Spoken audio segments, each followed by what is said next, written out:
Once a month, Emma and Charles Davis go on their big grocery shopping trip in Atlanta, Georgia. It's practically an all-day expedition. In the 15 miles between the grocery store and their apartment, it requires 2 bus transfers, starting and ending with a 15-minute trek between the bus stop and their front door. Atlanta Magazine, March 13th, 2017 reveals Emma and Charles Davis live in the 3rd worst food desert in the United States, inhabited almost exclusively by people of color. Food desert, defined by the U.S. Department of Agriculture in 2017 as a populated area where a grocery store is not immediately accessible, is a term used to naturalize why some Americans lack access to healthy food. Hank Herrera, president for the Center of Popular Research, Education, and Policy, in a September 5th, 2017 interview, puts it bluntly. It is not natural or an accident to lack access to healthy food. The ACLU and Food Trust Research Collective in September 2017 report a bleaker picture. White communities are 3 times more likely to have a grocery store with fresh produce than a black neighborhood, where stores are virtually non-existent. And for those who are able to keep their doors open, they offer fewer healthy options, lower quality items priced through the roof. 1 in 5 black American households live within a food desert, compared to just 1 in 11 white households. So forget food desert. This is food apartheid, a deliberate system of segregations. We must recontextualize food deserts as a racialized problem. Lack of access to healthy food stunts the physical, mental, and emotional potential of our nation's most vulnerable communities. And make no mistake, our continued apathy is racism in its most violent form. Today, we'll explore the problems, causes, and solutions of food deserts as a racist affliction. Since The Atlantic, December 27, 2017, contends, when Americans lack access to basic human necessities, our system perpetuates a historical inequality that restricts health and well-being to white communities. Produce is getting more expensive all over town, just when our food stamps were getting cut. Laments Charles, the aforementioned Atlanta Magazine. In order to understand Emma and Charles' reality, we must unpack 2 problems with food apartheid: the food justice movement and fast food companies target people of color. Initially, our current food justice conversations blatantly ignore the role of race. Civil Eats, July 15, 2017, explains the food justice movement has successfully reclaimed democratic control over numerous food systems for whites. In the 2018 book Just Green Enough, 2 San Diego State University professors found farmers markets, created to fight food deserts, reside almost exclusively in white-dominated neighborhoods, perpetuating gentrification. What's on your fork looks vastly different if you're in a red-lined, over-policed community with struggling schools and low-wage jobs. Natasha Bowen, in her 2015 book The Color of Food, reminds us, food justice doesn't just live in distant corporate farms.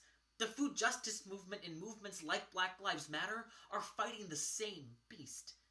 Dismantling racism isn't extra work. It is the work.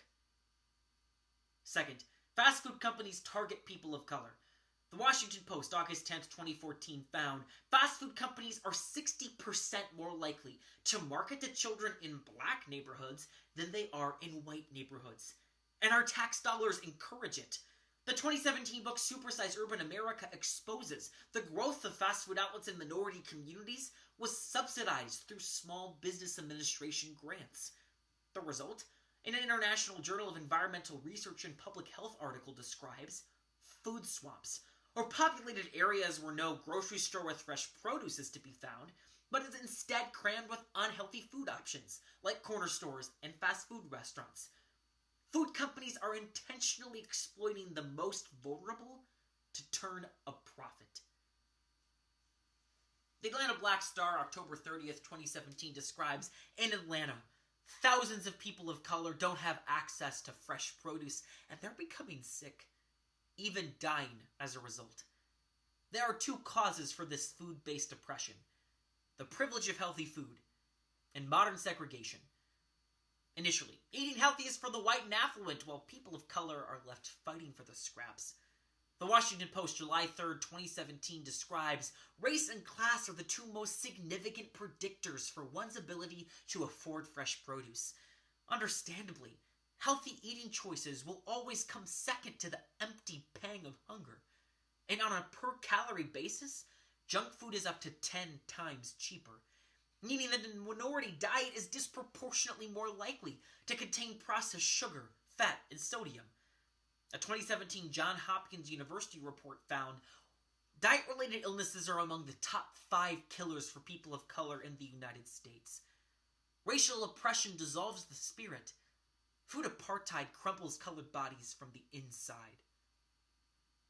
Second, modern segregation and gentrification has created undesirable locations for supermarkets. Despite seemingly progressive laws, racial residential segregation is alive and well, according to The Atlantic August 3rd, 2017. Detroit, which is 83% black and 6% Latino, has no major chain supermarkets in 2017. The September 2017 Feed in America report found 92% of majority black American counties fall in the top 10% of all U.S. counties with the highest rates of food deserts. The Washington Post, August 17, 2017, affirms retailers and grocery stores alike have fled to the suburbs to take advantage of the middle income and largely homogeneous white population. People of color live 10 to 15 miles farther away from fresh produce, pay more, and have fewer options than their white counterparts.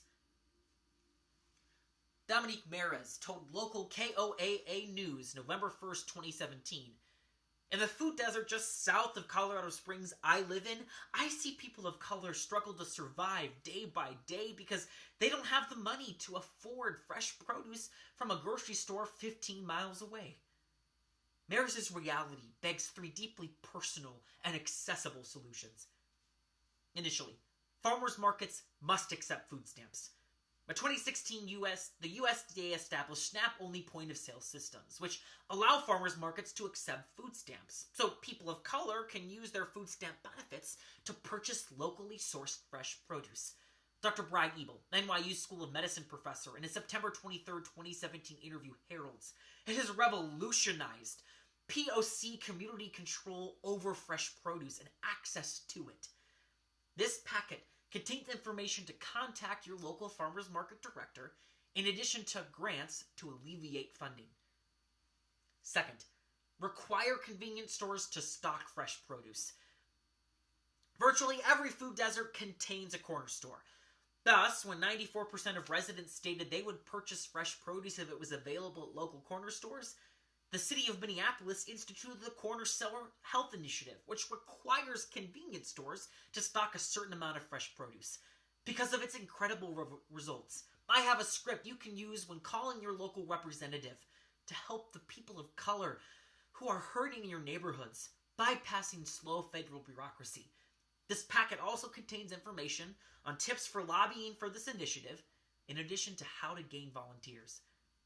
Finally, arm your community with awareness. Johns Hopkins Magazine, August 2017, explains minority individuals often lack the knowledge of how to get healthy food or how to prepare it. I have numerous resources, recipes included, you can place in public spaces like health clinics in your community. In addition to seed packets you can bring back to your community garden. And if your community doesn't have one, you guessed it, this packet contains information so you can start your own. Pick up a food apartheid resource packet after the round. Change begins when all of us recognize people of color lacking access to healthy food. It's a civil rights violation. Food is life. Today, we recontextualize food deserts as a racialized problem. Together, we can fight another ugly face of structural racism, one fresh vegetable at a time.